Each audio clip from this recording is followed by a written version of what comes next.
ভাবুন তো, আপনাকে নগ্ন করে মুখে চামড়ার চাবুক দিয়ে শক্ত করে বেঁধে শহরের রাজপথে জীবন্ত পুড়িয়ে মারা হচ্ছে শুধুমাত্র এই অপরাধে যে আপনি দাবি করেছেন এই মহাবিশ্বে আমরা একা নই, বরং আমাদের মতো আরও কোটি কোটি সমান্তরাল জগৎ রয়েছে। অবাস্তব মনে হচ্ছে, কিন্তু আজ থেকে 400 বছর আগে ঠিক এই ট্র্যাজেডি ঘটেছিল এক প্রতিভাবান বিজ্ঞানীর সাথে। সময়টা ছিল 1600 খ্রিস্টাব্দে।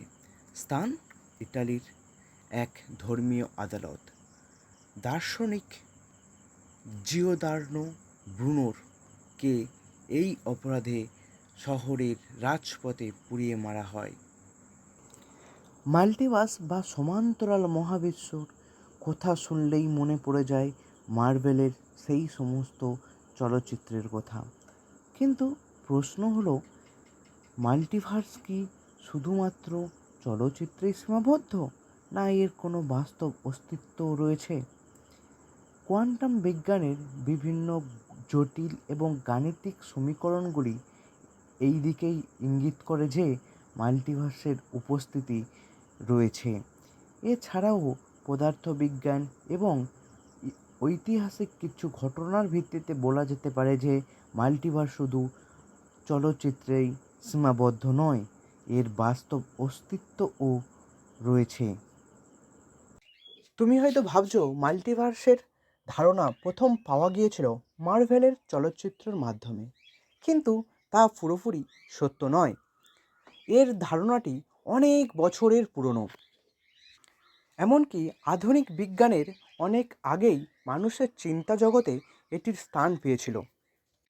খ্রিস্টপূর্ব 7ম শতাব্দীতে গ্রিসের পদার্থবিজ্ঞানী মাল্টিভার্সের অস্তিত্বের কথা প্রথম বলেছিল। এটা বইতে পাওয়া যায়, কিন্তু এ নিয়ে অনেক বিতর্ক রয়েছে। এর পরেও বিভিন্ন বিজ্ঞানীরা সময়ে সময়ে তাদের মতামত এই সম্পর্কে ব্যাখ্যা করেছিল, কিন্তু আধুনিক বিজ্ঞানের এই ধারণাটিকে সুস্পষ্টভাবে ব্যাখ্যা করেছিল 16শ শতাব্দীতে ব্রুনোর মাধ্যমে, যিনি কিনা গ্রিকের বাসিন্দা ছিলেন। কিন্তু তাঁর এই যুগান্তকারী ধারণাটির জন্য তাঁর জীবন শেষ হয়ে গিয়েছিল। সময় ছিল 16শ শতাব্দী। গ্রিসের রাস্তায় তাঁকে মুখে চাবুক বেঁধে জীবন্ত জ্বালিয়ে পুড়িয়ে মেরে ফেলা হয়েছিল তাঁকে। কিন্তু সময়ের শেষ মুহূর্ত পর্যন্ত তিনি মাল্টিভার্সকে স্বীকার করে গিয়েছেন, তাঁকে অস্বীকার করেননি। ব্রুনোর এই আত্মত্যাগকেই তাঁকে এই সমান্তরাল মহাবিশ্বে এক শহীদ হিসাবে প্রথম উপস্থাপন করা হয়েছিল। তোমরা জানলে অবাকই হবে যে যে সমস্ত ইউরোপিয়ান দেশগুলি নিজেদেরকে উন্নত এবং বিজ্ঞানসম্মতভাবে ব্যাখ্যা করতে চায়, সেই সমস্ত দেশই সেখানকার এক প্রতিভাবান বিজ্ঞানীকে আগুনে পুড়িয়ে হত্যা করেছিল, কারণ তিনি মহাবিশ্বের একটি গূঢ় রহস্য মাল্টিভার্সের কথা বলেছিল। তার নাম ব্রুনো। কিন্তু এটা জানলে তোমরা খুশিই হবে যে তারও হাজার হাজার বছর আগে ভারতে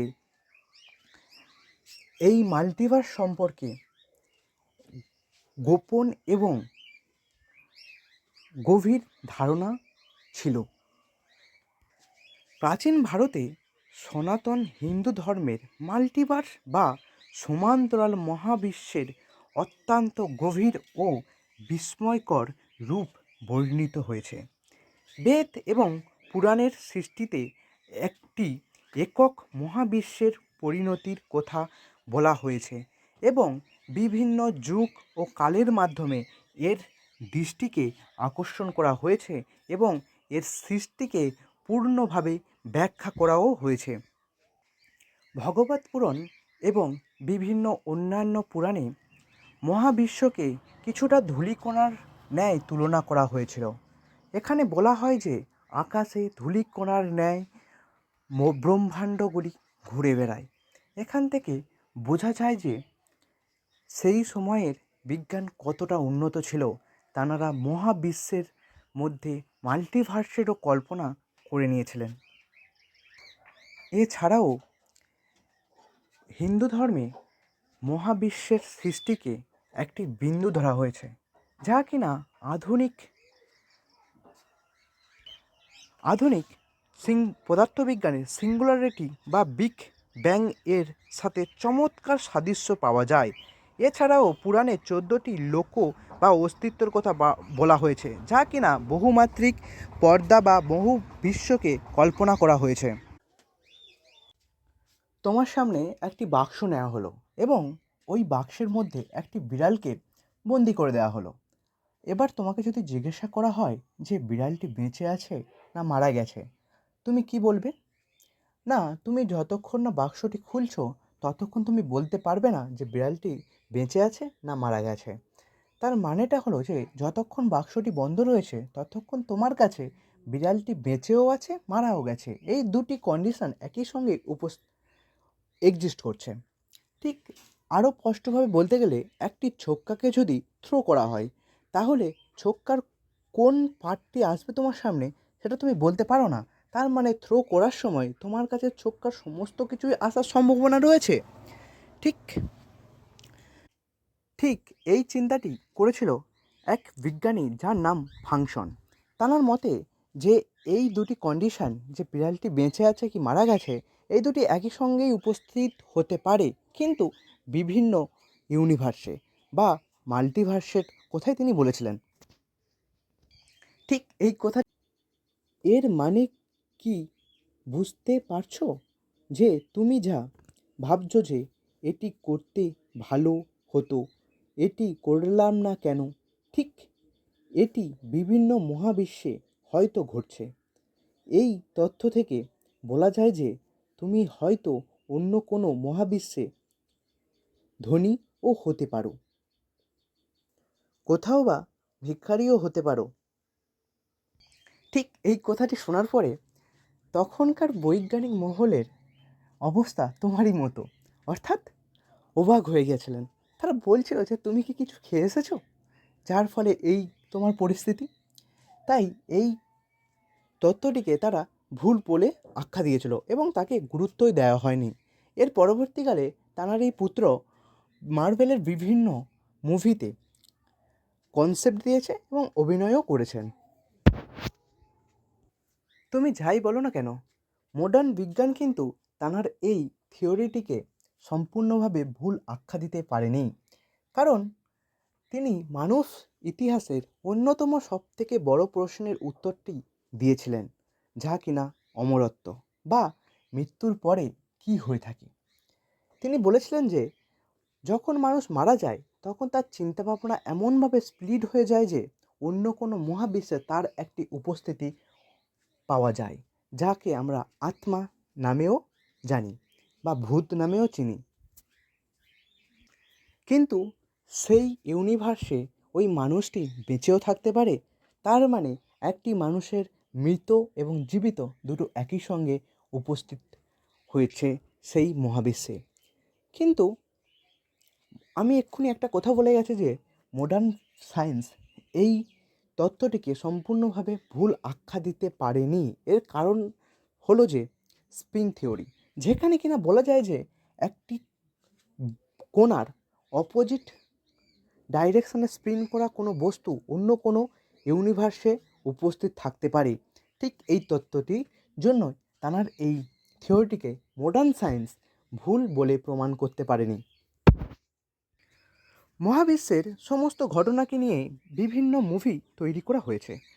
তাহলে মাল্টিভার্স, যা কিনা মহাবিশ্বের অন্যতম গূঢ় রহস্য, তা কি বাদ যেতে পারে এই আকর্ষণ থেকে?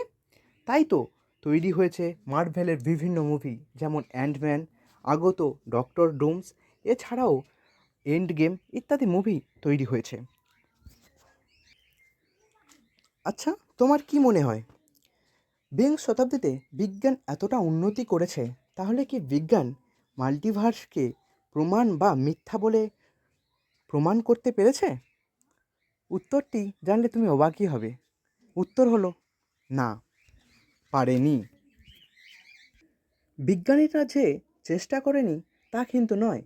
2010 সালে স্টিফেন ফিনি ও তার সহকর্মীরা WMAP উপগ্রহের মহাজাগতিক মাইক্রোওয়েভের মানচিত্র বিশ্লেষণ করে তারা দাবি করেন যে আমাদের এই মহাবিশ্ব একটি বুদবুদ থেকে অন্য একটি বুদবুদ মহাবিশ্বের সঙ্গে সংঘর্ষ করছে, যা 4টি গোলাকার নিদর্শন হিসাবে দেখা যায়। তবে পরের বছর প্লাঙ্ক স্যাটেলাইটের উন্নত এবং পরিষ্কার ছবির মাধ্যমে ও বিশ্লেষণ করে এই ধারণাটিকে সুস্পষ্টভাবে প্রমাণ পাওয়া যায়নি। ফলস্বরূপ এই মুহূর্তে আমাদের হাতে কোনো নিশ্চিত বা চোখে পড়ার মতো প্রমাণ নেই। আচ্ছা ভাবুন তো, এই মহাবিশ্বে এত গ্রহ, এত নক্ষত্র, এত উপগ্রহ, এত সোলার সিস্টেম রয়েছে, তাহলে কি আরেকটি মহাবিশ্ব কি থাকতে পারে না?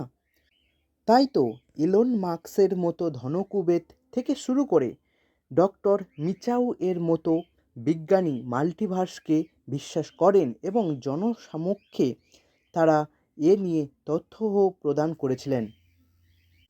মাল্টিভার্স বা বহুবিশ্বের ধারণাটি বিজ্ঞানীদের মহলে তীব্র বিতর্কের জন্ম দিয়েছে। সমালোচকদের মতে, যেহেতু সমান্তরাল মহাবিশ্বটি খালি চোখে দেখা যায় না বা এর কোনো পরীক্ষামতো প্রমাণ পাওয়া অসম্ভব, তাই এটিকে বৈজ্ঞানিক তত্ত্ব না বলে ছদ্মবেশী বিজ্ঞান বা নিছক দর্শক বলাই শ্রেয়। তবে এর বিপরীতে পদার্থবিজ্ঞানের একটি বড় অংশ এই মাল্টিভার্সের কথাটিকে স্বীকার করেন।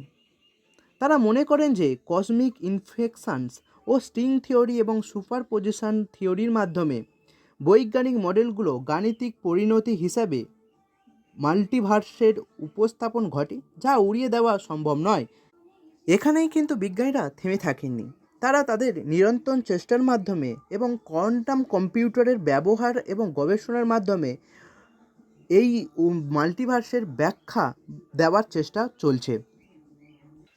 ঐতিহাসিক এবং দার্শনিক দৃষ্টিকোণ থেকে বিশ্লেষণ করলে দেখা যায় যে মাল্টিভার্স আসলে মানুষের চিন্তার, কৌতূহল এবং অস্তিত্ব সংকট কাটিয়ে ওঠার একটি মানসিক হাতিয়ার। প্রাচীন ঋষি থেকে শুরু করে আধুনিক বিজ্ঞান পর্যন্ত সব কিছুর মূলে রয়েছে মানুষের একটি মৌলিক প্রশ্ন: আমরা যা দেখছি বাস্তবতা কি কেবল সেটুকুই, নাকি এর বাইরে আরও অন্য কোনো সম্ভাবনা লুকিয়ে রয়েছে? সমান্তরাল মহাবিশ্বের এই তত্ত্ব মানুষের শেখায় যে অন্ধকারের মাঝে এই দৃশ্যমান পৃথিবীটি অত্যন্ত বিরল এবং প্রতিটি ক্ষুদ্র সিদ্ধান্তই নতুন এক বাস্তবতার জন্ম দিয়ে আমাদের অস্তিত্বকে অর্থবহন করে তোলে। তোমার যদি কোনো সাজেশন থাকে তাহলে অবশ্যই কমেন্ট করো। জয় হিন্দ।